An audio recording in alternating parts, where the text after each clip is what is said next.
Hello and good evening. I hope you're all alright. I don't know what this is about. I'm a bit cold in my car. So I've just been to cinema. Shocker, because what else would I do on a Thursday evening, or indeed any evening I have free. And the film I went to see tonight was The Invisible Man. Now then, there have been versions of this story before. The name Claude Rains is in my head, but I'm not entirely sure why. I remember going to see Memoirs of an Invisible Man with Chevy Chase and Daryl Hannah. Like, they were in the film. I didn't go and see it with them because that would be nuts, wouldn't it? But this is very much in the horror, psychological thriller canon.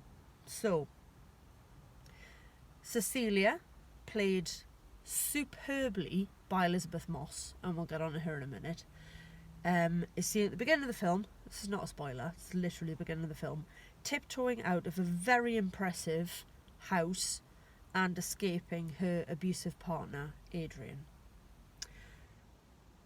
A couple of weeks later, she's holed up at a friend's house, and her sister turns up to tell her that Adrian is dead, he's taken his own life. She then gets told that she's entitled to money, and then the weird stuff starts. Now, we're told very early on in the film that Adrian is an expert in optics and tech. So this time around, whereas I think in previous incarnations of anything to do with the Invisible Man or people becoming invisible, aside from Harry Potter and his invisibility cloak, it's normally a serum, a formula, a science experiment gone wrong. I'm thinking of things like Hollow Man with Kevin Bacon. The way that it's done in this film, or this incarnation of the character and the story, is by wearing a suit covered in cameras that basically tricks the eye. Now, for you to enjoy this film, you have to buy into that. And I think with a lot of films, there's something that you have to buy into, you have to suspend disbelief. Unless it is very gritty and very real, there's going to be an element of, okay, yeah, do you know what, I can go along with that. And if you can't, well, then your life probably isn't very fun, because watching anything, reading, all of that takes that suspension of disbelief. You're going to give yourself over to it. If you go and see The Invisible Man and you can give yourself over to this idea of wearing a suit covered in cameras that can trick the eye and make the person appear invisible, if you can buy into that, you, my friends, are in for a treat, because this film is cracking. Like, I really enjoyed it. Now, I remember watching the trailer and thinking it didn't look great, but I was listening to the old 5 Live film pod. I'm a huge fan. I'm a member of the Church of Witainment. Most recent show was the excellent that didn't go well, did it? Ben Bailey Smith and Robbie Collin in for Mark and Simon, and they both raved about it. So I thought, you know what, I'm going to give it a bash. Now on to Elizabeth Moss. Elizabeth Moss is absolutely, do you know what, I was going to swear there, and I don't do that in these videos.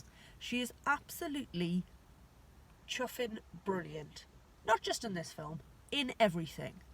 So let's take it all the way back. What do I know her from? I know her from playing Zoe Bartlett in The West Wing.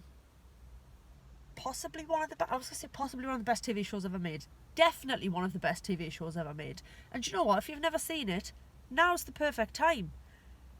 If the Trump administration is depressing you, and if you're a human with a brain, then it probably is, get West Wing in your life. 7 seasons. It's probably on like Sky box sets or something like that. Or, just buy it, stream it, whatever you need to do. Just watch it. It's bloody amazing. So she played Zoe Bartlett, as I said, President's daughter, the third first daughter, if you will. She's alright in that. Excuse me. Very early on in her career. She gets better as it goes on. From that, it was on to Mad Men, where she played, I want to say Betty. Didn't get into Mad Men. Watched about a series and just thought, it's not for me. There's Top of the Lake, I think she did. I know she did, I've never seen it. The most recent thing, and the thing that sort of burned her onto everybody's consciousness, is The Handmaid's Tale, in which she plays Offred. And she is insanely good in that. I'm only just getting into that. Hello, late to the party as usual. But she's brilliant. She's absolutely brilliant. This is really her first leading role in a mainstream film. She's done sort of quirky indie stuff. She was in Us, the Jordan Peele film from the beginning of last year. Yeah, it was the beginning of last year.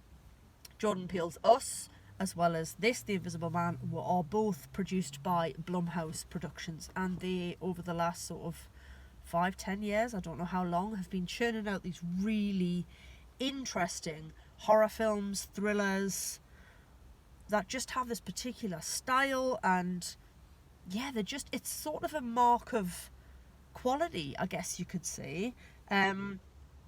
You know, if you see that logo attached to a film, it's like, okay, there's a bit of integrity here, there's some style, you know, these are directors who know what they're doing. And this film is incredibly tense, and it is scary in places, but it's not a horror film. I feel like it's quite a while since I watched a decent psychological thriller where you're just unnerved and unsettled. There's a very strong theme of a woman recovering from an abusive relationship, because of course that's what she's been in. There's definite overtones of gaslighting, of this whole idea of making you look insane. Now, if your ex-boyfriend has been found dead, apparently suicide, and then you're claiming that he's in the room, he's stalking you, he's harassing you, you sound legitimately off your rocker. And it's so frustrating watching this film, because, you know, you're right there with Cecilia and you're like, no,